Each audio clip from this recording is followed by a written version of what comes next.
नमस्कार। तो चलिए आज एक ऐसे सफर पर चलते हैं जो मौत के उस पार जाता है।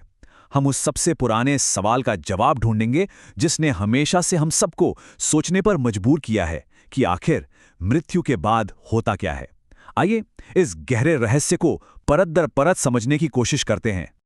ये एक ऐसा सवाल है ना, जो हर किसी के मन में कभी ना कभी तो आता ही है। आज हम जवाब के लिए हजारों साल पुराने हिंदू धर्म ग्रंथों की तरफ देखेंगे, जो हमें सिर्फ मौत के बारे में नहीं बल्कि आत्मा की एक पूरी बहुत लंबी यात्रा के बारे में बताते हैं। तो हमारी आज की चर्चा का सफर कुछ इस तरह रहेगा। हम समझेंगे कि कैसे मृत्यु सिर्फ एक शुरुआत है, फिर देखेंगे कि आत्मा शरीर कैसे छोड़ती है, उसके बाद के 13 दिन कितने जरूरी होते हैं, कर्म का हिसाब किताब कैसे होता है, कौन कौन सी मंजिलें हो सकती हैं, और आखिर में इस पूरी यात्रा का सबसे बड़ा लक्ष्य क्या है। तो सबसे पहले सबसे जरूरी बात को पकड़ते हैं। हिंदू दर्शन में मृत्यु कोई फुल स्टॉप नहीं है, बिल्कुल नहीं। ये तो बस कहानी में आने वाला एक मोड़ है। मतलब ये अंत नहीं, सिर्फ एक बदलाव है। और भगवद गीता का ये श्लोक समझिए इसी विचार का दिल है।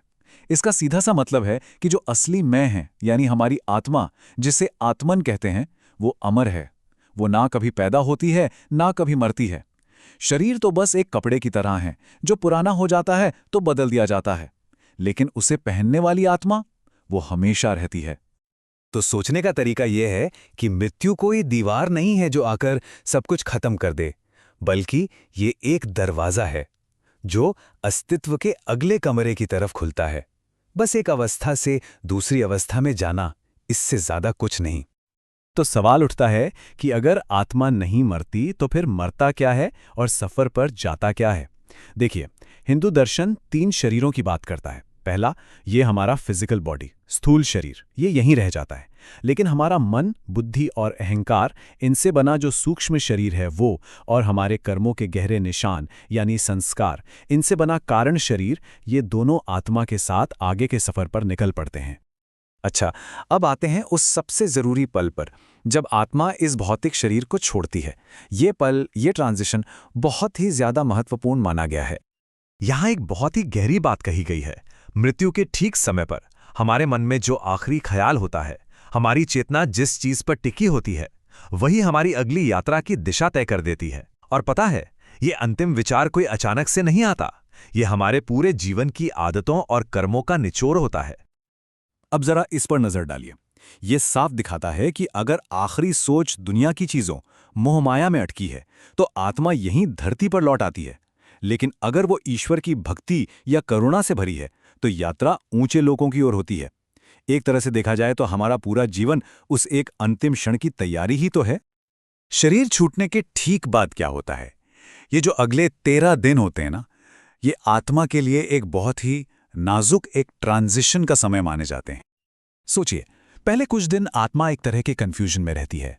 उसे शायद एहसास ही नहीं होता कि वो मर चुकी है। वो अपने पुराने घर, अपने परिवार के आसपास ही रहती है। फिर धीरे धीरे जो धार्मिक क्रियाएं होती हैं और समय के साथ उसका ये मोह टूटता है, और 13वें दिन वो इन सांसारिक बंधनों से पूरी तरह मुक्त होकर अपनी आगे की असली यात्रा के लिए निकल पड़ती है। अब शुरू होता है हिसाब किताब का दौर। आत्मा अब अपनी यात्रा के उस पड़ाव पर पहुंचती है जहां उसके जीवन भर के कर्मों का लेखा जोखा सामने आता है। यहां कॉस्मिक जस्टिस का सिद्धांत काम करता है। और हां, ये समझना बहुत जरूरी है कि कर्म कोई जज नहीं है जो ऊपर बैठकर सजा या इनाम सुना रहा हो। नहीं, ये तो बस एक नेचुरल लॉ है, कारण और प्रभाव का नियम, बिल्कुल गुरुत्वाकर्षण की तरह। हमारे हर एक विचार, हर शब्द और हर काम की जो एनर्जी है वो कहीं नहीं जाती, और वही हमारी अगली यात्रा का रास्ता बनाती है। ग्रंथों में इसका बड़ा दिलचस्प जिक्र है। कहा जाता है कि आत्मा को यमराज के सामने ले जाया जाता है, जहां उनके सहायक चित्रगुप्त जीवन भर के अच्छे बुरे कर्मों की पूरी बही खाता पेश करते हैं। वहां कोई बहस नहीं होती, कोई सिफारिश नहीं चलती। आगे का रास्ता पूरी तरह से हमारे अपने ही कर्मों का नतीजा होता है। तो कर्मों के इस हिसाब किताब के बाद आत्मा कहाँ जाती है? उसके लिए अलग अलग टेम्पररी डेस्टिनेशंस तय होते हैं। चलिए देखते हैं कि ये कौन कौन से हो सकते हैं। यहाँ एक बहुत बहुत ज़रूरी बात है कि हिंदू धर्म में स्वर्ग और नरक दोनों ही टेम्परेरी हैं। स्वर्ग वो जगह है जहाँ हम अपने अच्छे कर्मों का फल भोगते हैं और नरक वो जगह है जहाँ बुरे कर्मों के असर को शुद्ध किया जाता है। मतलब ये कोई परमानेंट एड्रेस नहीं, बल्कि एक होटल की तरह है जहाँ कुछ समय रुककर आत्मा आगे बढ़ जाती है। तो ज्यादातर आत्माओं का क्या होता है?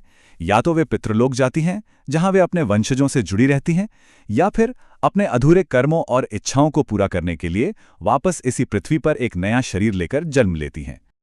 तो अगर स्वर्ग, नरक, पुनर्जन्म ये सब कुछ टेम्पररी है, तो फिर इस पूरी लंबी यात्रा का, इस पूरे चक्र का आखिरी मकसद क्या है?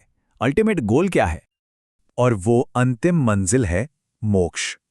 ये वो अवस्था है जब आत्मा जन्म मृत्यु के इस कभी ना खत्म होने वाले झूले से आजाद हो जाती है।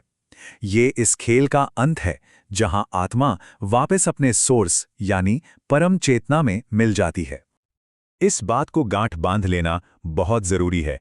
मोक्ष स्वर्ग जैसा कोई लोक या कोई फिजिकल लोकेशन नहीं है। ये कॉन्शियसनेस की एक अवस्था है, एक अंदरूनी एहसास, जहां सारे बंधन, सारी इच्छाएं और सारे दुख हमेशा के लिए खत्म हो जाते हैं। तो इस मंजिल तक पहुंचते कैसे हैं? ये एक लंबी यात्रा है, कई कई जन्मों की। हर जीवन एक क्लासरूम की तरह है, जिसमें कर्मों के जरिए सीखे गए सबक आत्मा को धीरे धीरे, बहुत धीरे धीरे अंतिम लक्ष्य यानी आत्म साक्षात्कार की ओर ले जाते हैं।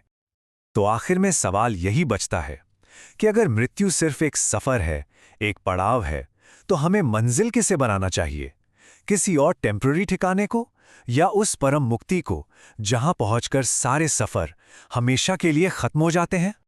इस पर सोचिएगा जरूर।